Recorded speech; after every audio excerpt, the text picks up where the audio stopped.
तो चलिए देखते हैं कि बड़ी-बड़ी बिल्डिंग्स भूकंप के झटके कैसे झेल जाती हैं। सुनने में थोड़ा अजीब है ना? पर सच तो ये है कि जब जमीन हिलती है तो इमारत का यही नाच उसे बचाता है। देखिए, हमारी धरती की सतह कई बड़ी बड़ी प्लेटों से बनी है और ये प्लेट्स लगातार हिलती रहती हैं। और जब इन प्लेट्स के हिलने का प्रेशर अचानक से रिलीज होता है तो शॉकवेव्स बनती हैं। इसी को हम भूकंप कहते हैं। अब बिल्डिंग के लिए असली खतरा सिर्फ जमीन का हिलना नहीं है, बल्कि उसका अपना ही वजन है जो हिलने से मना करता है। इसे कहते हैं इनर्शियल फोर्स। मतलब बिल्डिंग का जो भारी वजन है ना, वो अपनी जगह पर ही रहना चाहता है। इससे स्ट्रक्चर पर जबरदस्त जोर पड़ता है। जो सख्त बिल्डिंग्स होती हैं वो इस जोर को सह नहीं पाती और टूट जाती हैं, पर लचीली इमारतें हिलकर इस फोर्स को फैला देती हैं।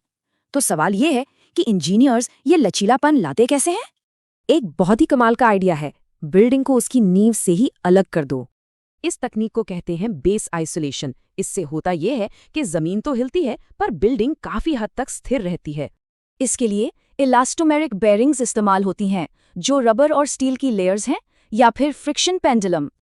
अच्छा, दूसरा तरीका है बिल्डिंग के अंदर ही बड़े बड़े शॉक एब्जॉर्बर्स लगा देना।